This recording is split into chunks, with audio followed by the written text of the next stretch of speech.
ሰላም ሰላም። ዛሬ ደግሞ የምናዘጋጀው ቋንጣ ነው። ቋንጣን ለማዘጋጀት ደግሞ የሚያስፈልጉን ነገሮች እዚህ ተዘርዝረዋል። በአዋዜ ብቻ ስጋውን መቀላቀል ይቻላል። እኔ ግን ይህን ስለመረጥኩ ነው። እንደ ምርጫችን ነው የሚሆነው ማለት ቋንጣ it's a dry beef and all the ingredients I'm going to use are here. ስጋውን እስከምንቆራ እንሸፍነውና ይቀመጣል። Till we prepare the beef, we'll cover and we'll set it aside.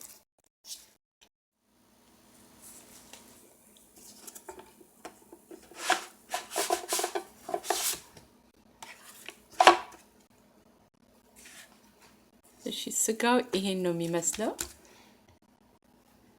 ከላይ ያለውን ጥብ አድርጌ አድርቄዋለሁኝ። ከላይ ያለውን ውሃውን ደግሞ በበለጠ በናፕኪን ማድረግ ይቻላል። አሁን ስጋውን እንቆርጠዋለን ማለት ነው። በቀጫጭ ነው። So we'll cut the beef thin. የምታዩት በመቀስ ነው የምቆርጠው፣ በቢላ አይደለም። ምክንያቱም በቢላ ሀገራችን የሚዘለዘለው አይነት አደገኛ ስለሆነ ሰዎች እጃቸውን ሲቆርጡ ስላየው ነው። እንደዚህ ሲቆርጡ እጃቸውን ሲቆርጡ ስላየሁኝ ይሄን የመረጥኩት። So I use the scissors to cut it this way.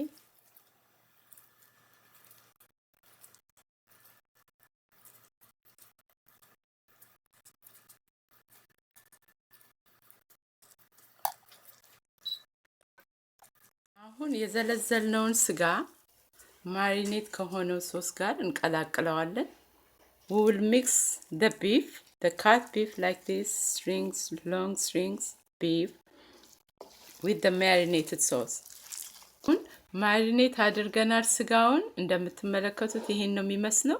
ከግማሽ ሰዓት እስከ 2 ሰዓት ድረስ ልናቆየው እንችላለን ጊዜ እንዳላችሁ። Okay, we just marinated the beef with the sauce. We will wait up to 2 hours, from half an hour to 2 hours. ስጋችን ከ2 ሰዓት በኋላ ይሄንን ነው የሚመስለው። አሁን ቅድም ጨው አልጨመርንም፣ ትንሽ ጨው እንጨምርበታለን። ያው በሚጥሚጣ ውስጥና በበርበሬ ውስጥ ጨው አለ። ጨው አላበዛም፣ እንደ ምርጫችሁ ነው የሚሆነው። ይሄ አዋህደውና I just put salt, a little salt in it. The red pepper and the chili has salt already, so we put a tiny bit of salt. Now what we are going to do is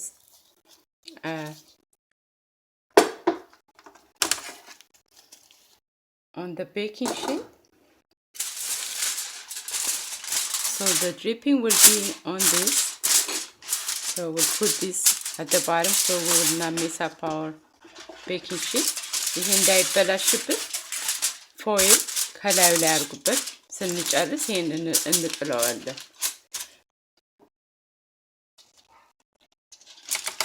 Now we put the baking rag like this, so the meat will not stick. Just a little oil. Don't put too much because it can burn. በዘይት እንደዚህ ትንሽ አርጉበት። ለምን ስጋው እንዳይጣበቅ።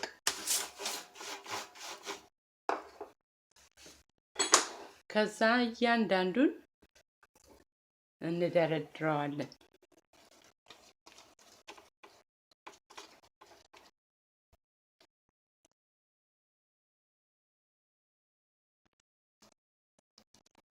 አሁን ቤኪንግ ሺት ላይ አድርገነዋል። እንደዚህ ኦቨን ውስጥ 170 ዲግሪ ላይ አድርገን ከ4 እስከ 5 ሰዓት ድረስ እናስገባዋለን ማለት ነው። እንደ ኦቨናችሁ ስለሚለያይ ያው መድረቁን ቀስ እያላችሁ እያያችሁ ታደርቁታላችሁ ማለት ነው። Now we just put the meat on the rack on the baking sheet. We'll put it in the oven for about 4 to 5 hours. at 170 degrees.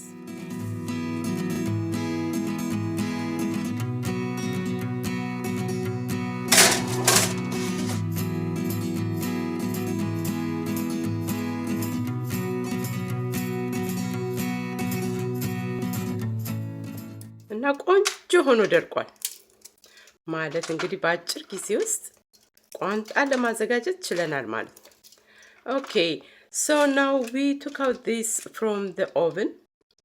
We dried it for about 4 to 5 hours at the temperature. After that, I let it stay for overnight outside like this. And it's pretty much dry, as you can see. It's ready to eat. Cover it from the dust like this and let it dry overnight. So you can use this method to make guan. It can last for a long time. እና ስቶር የምናደርገው በእንደዚህ በብርጭቆ በመሰለ እቃ ውስጥ እናስቀምጠዋለን። ለብዙ ጊዜ ሊቆይልን ይችላል።